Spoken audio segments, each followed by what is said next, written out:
Wishing you a very sweet morning, dear viewers. Uttar Pradesh शिक्षक पात्रता परीक्षा से संबंधित बाल विकास एवं शिक्षण विधियों के अंतर्गत आज मैं लेकर आई हूँ बाल विकास के सिद्धांत। मैं शालिनी, आपकी दोस्त और होस्ट, आप सभी का स्वागत करती हूँ आपके अपने शैक्षिक एवं ज्ञानवर्धक चैनल ज्ञान के मोती में। चलिए, वक्त की बहुमूल्यता को ध्यान में रखते हुए हम शुरू करते हैं बाल विकास के सिद्धांत का अध्ययन। तदुपरांत हम बाल विकास एवं शिक्षण विधियों से संबंधित 30 अति महत्वपूर्ण बहुविकल्पीय प्रश्नों को भी हल करेंगे, जिनके प्रश्न आप नोट कर सकते हैं और उत्तर का अनुमान लगाकर वीडियो के अंत में दी गई उत्तरमाला से मिलान कर सकते हैं। ये रहे बाल विकास के सिद्धांत। पहला है निरंतर विकास का सिद्धांत। हेडिंग से ही आपको क्लियर हो जाएगा कि विकास की प्रक्रिया अविराम गति से अर्थात निरंतर चलती रहती है। यह गति कभी तीव्र और कभी मंद होती है, अर्थात या तो कभी कभी जल्दी विकास होता है या फिर विकास की गति कुछ धीमी पड़ जाती है। अगला सिद्धांत है विकास की विभिन्न गति का सिद्धांत। डियर व्यूअर्स, विभिन्न व्यक्तियों के विकास की गति में विभिन्नता रहती है और यह विभिन्नता विकास के संपूर्ण काल में यथावत बनी रहती है। दूसरे शब्दों में हम ये कह सकते हैं कि व्यक्तिगत विभिन्नता के आधार पर विकास की विभिन्नता भी बनी रहती है और यह विभिन्नता व्यक्ति के संपूर्ण विकास काल तक बनी रहती है। अगला सिद्धांत है विकास क्रम का सिद्धांत। बालक का गामक और भाषा संबंधी विकास एक निश्चित क्रम में होता है। शर्ले, गेसेल, पियाजे, एमिस आदि की परीक्षाओं ने यह बात सिद्ध कर दी है। डियर व्यूअर्स, आपको समझा दूं कि गामक विकास से क्या तात्पर्य है। गामक विकास से तात्पर्य बालकों में उनकी मांसपेशियों तथा तंत्रिकाओं की समन्वित कार्य द्वारा अपनी शारीरिक क्रियाओं पर पूर्ण नियंत्रण प्राप्त करने से होता है। जन्म लेने के बाद बच्चा हाथ पैर हिलाने डुलाने तथा फैलाने अथवा सिकोड़ने की क्रिया करने लगता है और धीरे धीरे गर्दन, आंख की पुतलियां, धड़ तथा अन्य अंग चलाने लगता है। यही गामक विकास कहलाता है। बढ़ते हैं अगले सिद्धांत की ओर, विकास की दिशा का सिद्धांत। इस सिद्धांत के अनुसार बालक का विकास सिर से पैर की दिशा में होता है, यानी ऊपर से नीचे की ओर। अगला सिद्धांत है एकीकरण का सिद्धांत। इस सिद्धांत के अनुसार बालक अपने संपूर्ण अंग को और फिर अंग के भागों को चलाना सीखता है। उसके बाद वह उन भागों में एकीकरण करना सीखता है। अब एकीकरण का क्या अर्थ है? यहाँ पर एकीकरण का अर्थ शरीर के विभिन्न भागों के समन्वय से है, जिससे एक जटिल संरचना बनती है। जिस प्रकार पहली बार बच्चा नमस्कार की क्रिया करता है। बढ़ेंगे अगले सिद्धांत की ओर, परस्पर संबंध का सिद्धांत। डियर व्यूअर्स, बालक के शारीरिक, मानसिक, संवेगात्मक आदि पहलुओं के विकास में परस्पर संबंध होता है। अगला सिद्धांत है वैयक्तिक विभिन्नताओं का सिद्धांत। प्रत्येक बालक और बालिका के विकास का अपना स्वयं का स्वरूप होता है। इस स्वरूप में वैयक्तिक विभिन्नताएं पाई जाती हैं। अर्थात हम दूसरे शब्दों में कह सकते हैं कि बालक का विकास भिन्न होता है और बालिका का विकास भिन्न होता है। अगला है समान प्रतिमान का सिद्धांत। प्रत्येक जाति, चाहे वह पशु जाति हो या मानव जाति, अपनी जाति के अनुरूप विकास के प्रतिमान का अनुसरण करती है। आइए हम जानते हैं कि विकास का प्रतिमान, इससे क्या आशय है। डियर व्यूअर्स, एक जाति के जीवों में विकास का एक क्रम पाया जाता है और विकास की गति का प्रतिमान भी समान रहता है। यही शिरोपुच्छ का नियम है, जिसका अर्थ है कि सभी बालकों में विकास का क्रम समान होता है। समान प्रतिमान का सिद्धांत हरलॉक ने दिया था। अगला सिद्धांत है सामान्य विशिष्ट प्रतिक्रियाओं का सिद्धांत। विकास की सब अवस्थाओं में बालक की प्रतिक्रियाएं विशिष्ट बनने से पूर्व सामान्य प्रकार की होती हैं। अन्य शब्दों में हम कह सकते हैं कि बालक का विकास सामान्य से विशिष्ट की ओर होता है।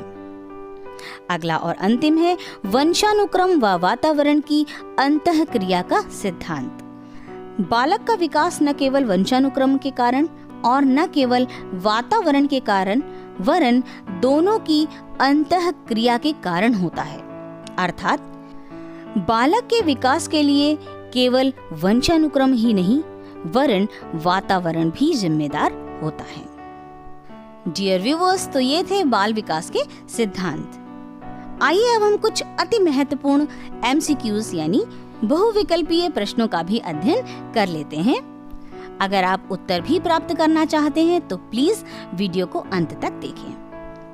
पहला प्रश्न है, बाल्यावस्था में शिक्षा का स्वरूप होना चाहिए।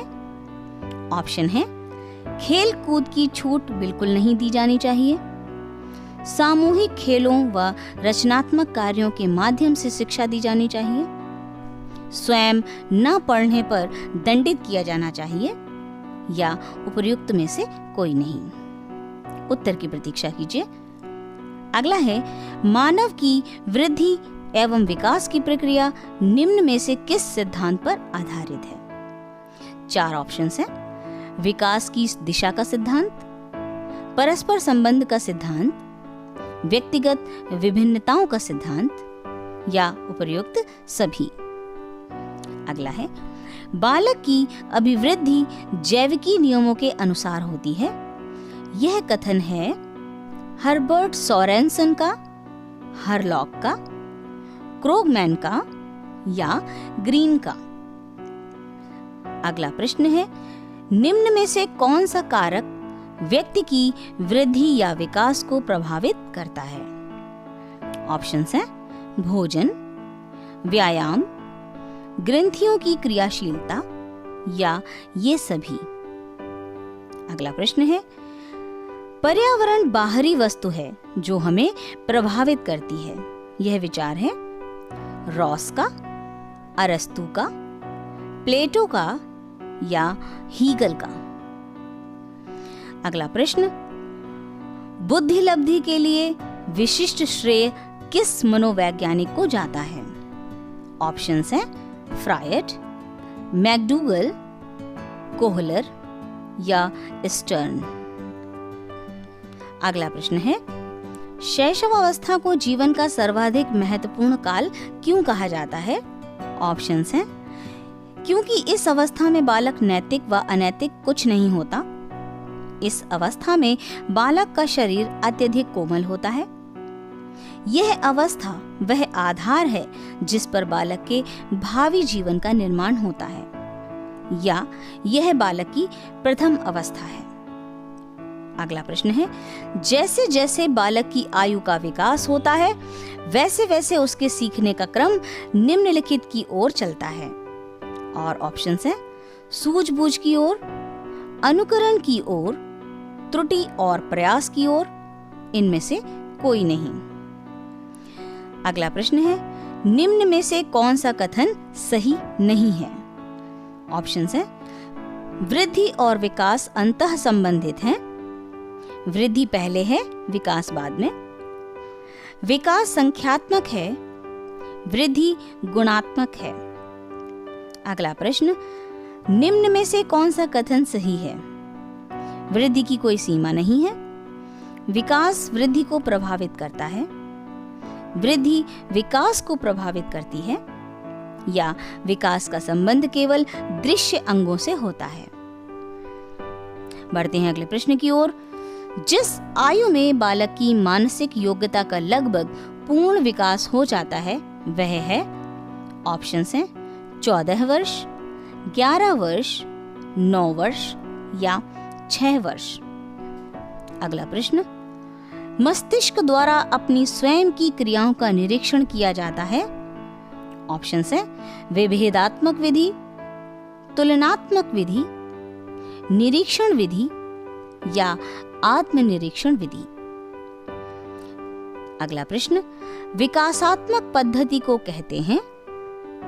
ऑप्शंस हैं, उपचारात्मक विधि, सांख्यिकीय विधि, उत्पत्ति मूलक विधि, या जीवन इतिहास पद्धति। 74वां प्रश्न, प्रयोगात्मक विधि में सामना नहीं करना पड़ता है।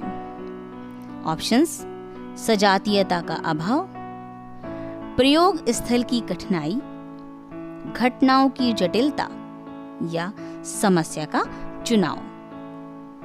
अगला प्रश्न, मानव विकास जिन 2 कारकों पर निर्भर करता है वह है जैविक और आर्थिक, जैविक और सामाजिक, सामाजिक और राजनीतिक, सामाजिक और आर्थिक। अगला प्रश्न, शिक्षक बालकों की पाठ में रुचि उत्पन्न कर सकता है। ऑप्शंस हैं: बुद्धि से, शिक्षा से, संवेगों से या दंड से। अगला प्रश्न है, वैयक्तिक भेदों का अध्ययन तथा सामान्यीकरण का अध्ययन किया जाता है विभेदात्मक विधि में, परीक्षण विधि में, तुलनात्मक विधि में या गाथा विधि में। अगला प्रश्न, एक माता पिता के अलग अलग रंग की संतान होती है क्योंकि रक्त के कारण, मौसम के कारण, जीव कोश के कारण या वंश सूत्र के कारण। अगला प्रश्न है, बाल विकास को सबसे अधिक प्रेरित करने वाला प्रमुख घटक है बड़ा भवन, खेल का मैदान, बुद्धि या यौन परिपक्वता। अगला प्रश्न, बाल विकास को प्रेरित करने वाला घटक नहीं है। ऑप्शंस हैं: बुद्धि, पोषण, परिपक्वता या बड़ा भवन। अगला प्रश्न है, वातावरण के अंतर्गत आते हैं हवा, प्रकाश, जल या इनमें से सभी। अगला प्रश्न, कितने माह का शिशु प्रौढ़ व्यक्ति की मुख मुद्रा को पहचानने लगता है? ऑप्शंस हैं: 4 से 5 मास का शिशु, 8 से 9 मास का शिशु, 5 से 7 मास का शिशु या 3 मास का शिशु।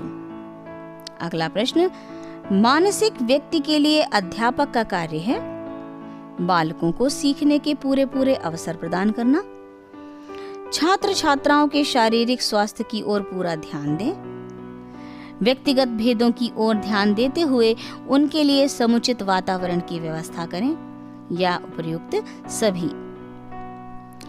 शैशवावस्था होती है जन्म से 4 वर्ष तक, जन्म से 5 वर्ष तक, जन्म से 7 वर्ष तक या इनमें से कोई नहीं। अगला प्रश्न, वाटसन ने नवजात शिशु में मुख्य रूप से किन संवेगों की बात कही है? उत्तेजना, कष्ट व प्रसन्नता, भय, क्रोध व स्नेह या इनमें से कोई नहीं। अगला प्रश्न, जब माता पिता के बच्चे उनके विपरीत विशेषताओं वाले विकसित होते हैं तो यहाँ पर सिद्धांत लागू होता है। ऑप्शंस हैं: समानता का, विभिन्नता का, मूल जीवाणु की निरंतरता का या प्रत्यागमन का।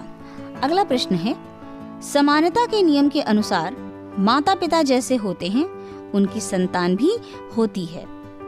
ऑप्शंस हैं: माता पिता जैसी, माता पिता से अलग, थोड़ी थोड़ी अलग, थोड़ी थोड़ी समान।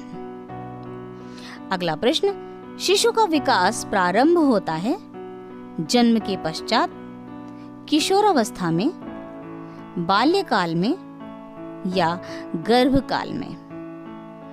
अगला प्रश्न, सामाजिक स्थिति वंशानुक्रमणीय होती है, नहीं होती है, कुछ होती है या बिल्कुल नहीं होती। आज का अंतिम प्रश्न है, बालक की मूल शक्तियों का प्रधान कारक है। ऑप्शंस हैं: वातावरण, वंशानुक्रम, आर्थिक स्थिति या सामाजिक स्थिति। डियर व्यूअर्स, ये तो थे बहुविकल्पीय प्रश्न जो कि अति महत्वपूर्ण है। आप इनका अध्ययन अच्छे से कीजिएगा। आपने जो भी उत्तर अपने मन में सोच रखे हैं आप उनको इस उत्तरमाला से मिला सकते हैं। पहला है, बाल्यावस्था में शिक्षा का स्वरूप होना चाहिए। सामूहिक खेलों एवं रचनात्मक कार्यों के माध्यम से शिक्षा दी जानी चाहिए। दूसरा है, मानव की वृद्धि एवं विकास की प्रक्रिया निम्न में से किस सिद्धांत पर आधारित है?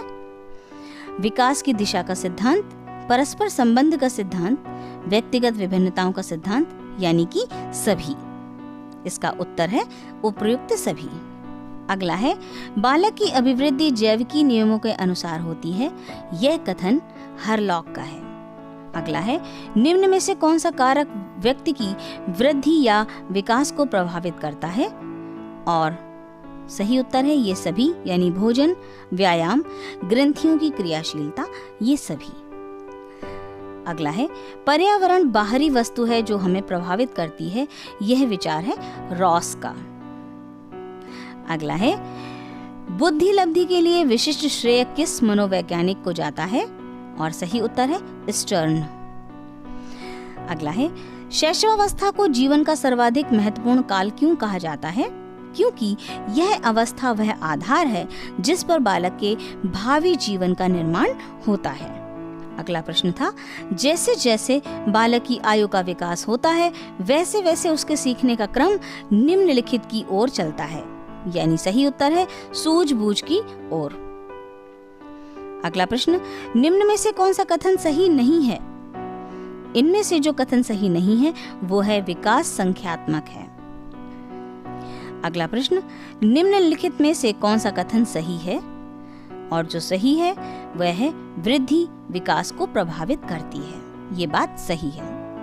अगला प्रश्न है, जिस आयु में बालक की मानसिक योग्यता का लगभग पूर्ण विकास हो जाता है वह उम्र है 14 वर्ष।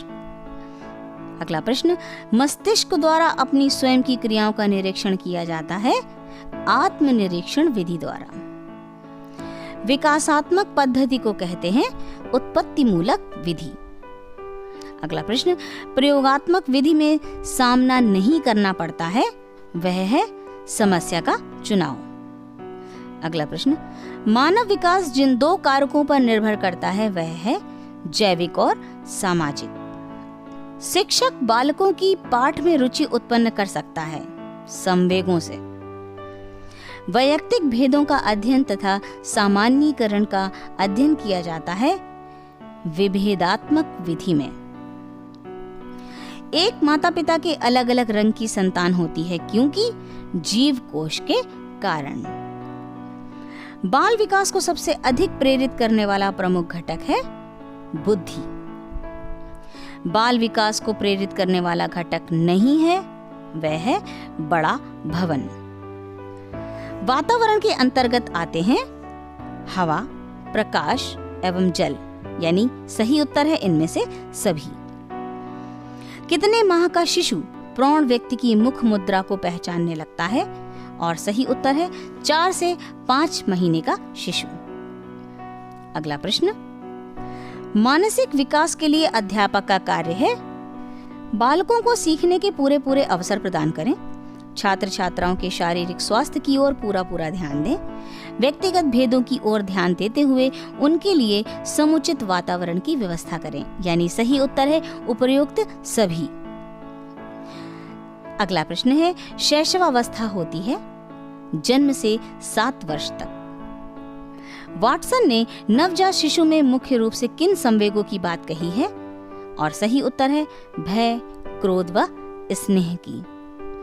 अगला प्रश्न, जब माता पिता के बच्चे उनके विपरीत विशेषताओं वाले विकसित होते हैं तो यहाँ पर सिद्धांत लागू होता है प्रत्यागमन का। अगला प्रश्न, समानता के नियम के अनुसार माता पिता जैसे होते हैं उनकी संतान भी होती है, और सही उत्तर है माता पिता जैसी। अगला प्रश्न, शिशु का विकास प्रारंभ होता है गर्भकाल में। अगला प्रश्न, सामाजिक स्थिति वंशानुक्रमणीय होती है। और अंतिम प्रश्न, बालक की मूल शक्तियों का प्रधान कारक है वंशानुक्रम।